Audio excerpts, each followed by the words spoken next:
Well, good morning, guys. Hey, it is a balmy 1 degree out here today at my Minnesota garden, and check it out.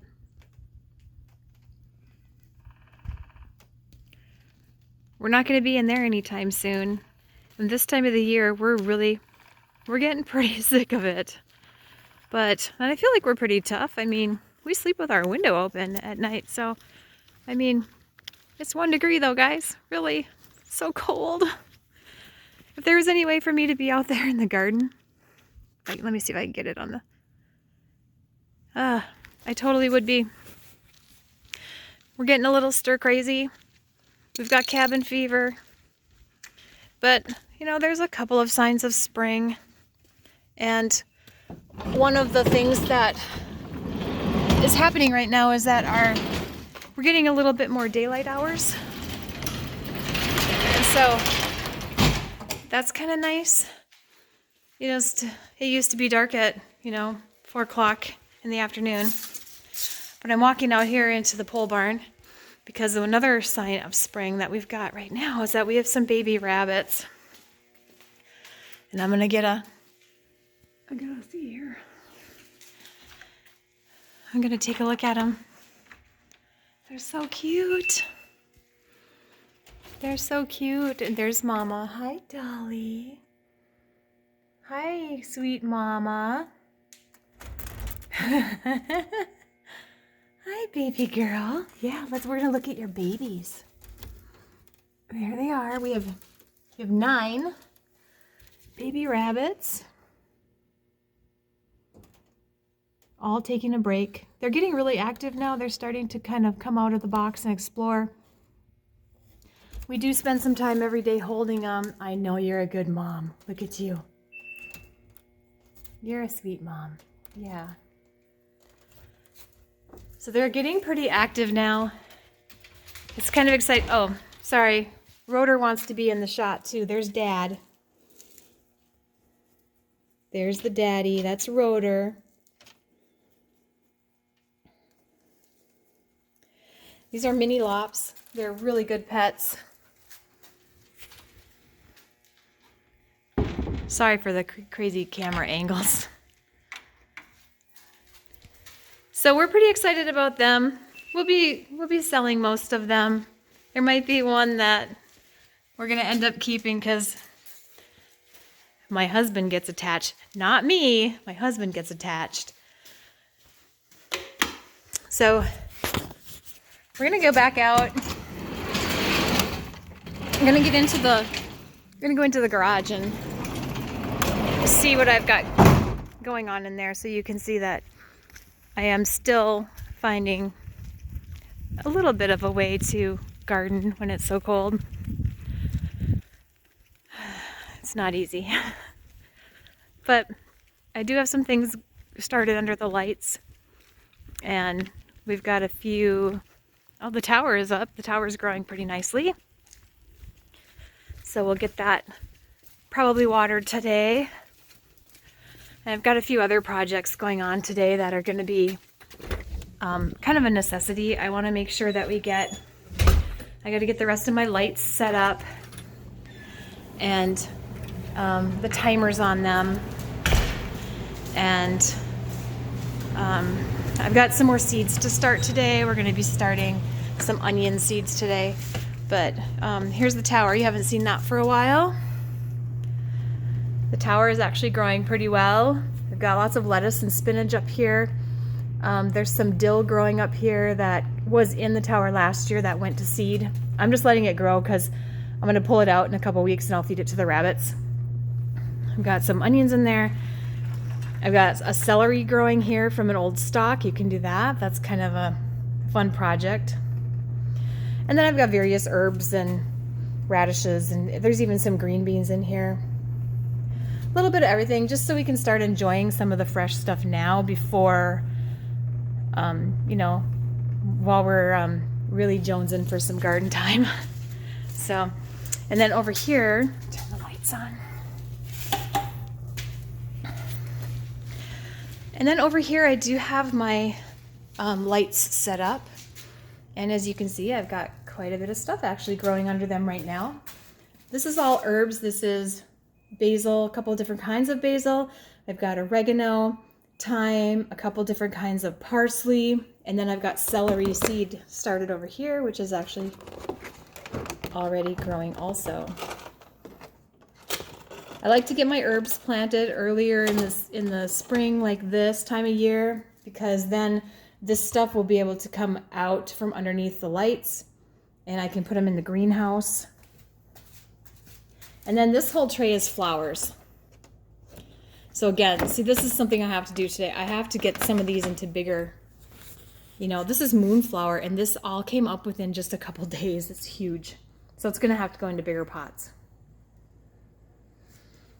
So while we're talking about pots, I just like to mention that you can there's so many different things you can use and save for planting in, and I don't believe in spending a lot of money in the garden. I like to keep it cheap because I think that's the point. It's kind of the point. And so I actually like to sorry, I gotta take my coat off because it's warm in here. It was 1 degree outside. I actually like to save things that are useful in the garden, and I like to repurpose things. So a lot of things that I save for seed starting is egg cartons. I save egg cartons. Those work great. And these are actually my favorite because you can pull these apart and put them right in the ground, this kind, and then they compost. And I do save yogurt containers. You just poke a hole in the bottom. And I save red Solo cups. These work awesome for tomato plants and stuff. And I don't like to use new ones because that's wasteful, but other ones that have already been used, I will just poke a hole in the bottom or a couple holes and, set them in a tray. And speaking of trays, I save all these from year to year. And then if I need a tray, these are actually lids, but if I need a tray, I can just grab one of these and use it as a tray. And then, of course, there's the cell packs like these. And I do buy these, but I do reuse them for 2 or 3 years before they get too beat up to use again.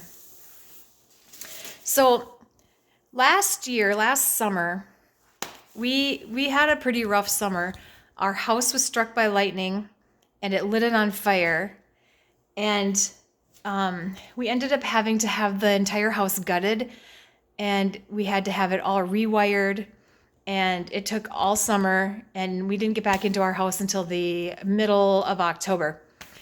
Therefore, my garden really got neglected last year because we just had too much stuff going on.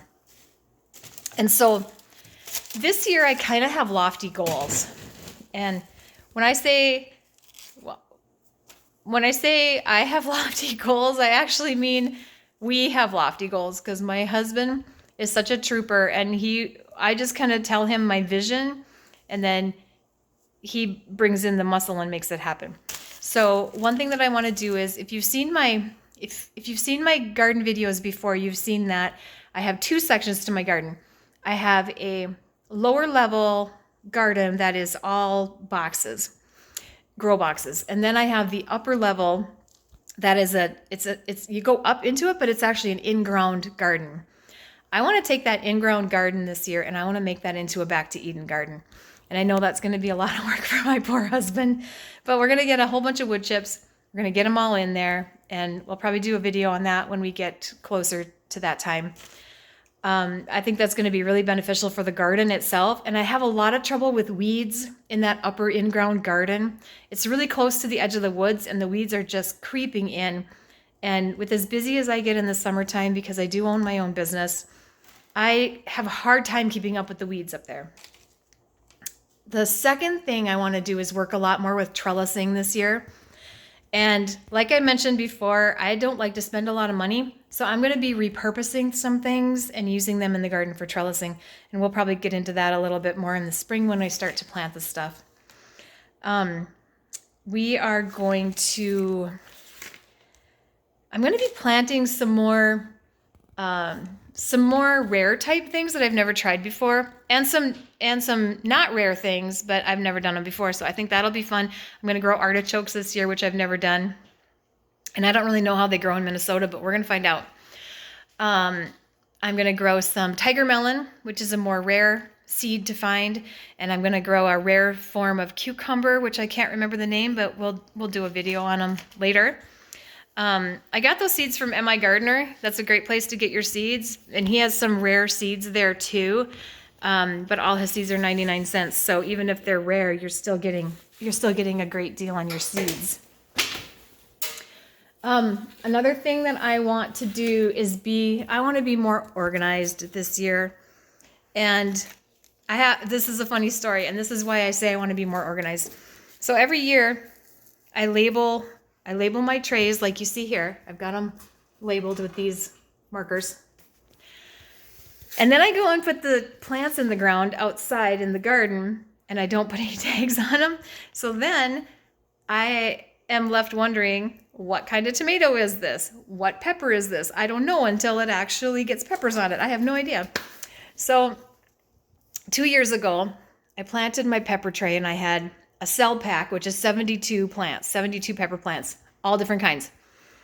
The tags wouldn't fit inside the tray with the lid on. So I took all the tags out and I laid them really neatly across the top of the tray. And then I bumped the tray and knocked all the tags off. So I had no idea what the peppers were until I actually got fruit on them, and then I could tell. So last year I got smart and I put all the labels on the outside of the tray itself, and then the cell packs sit down inside the tray. Well, I had them outside hardening off, and we had a lot of rain, and the tray filled up with water, so I took all the cell packs out and I set them really carefully along the front of the tray so I could remember what the peppers were that were in each section.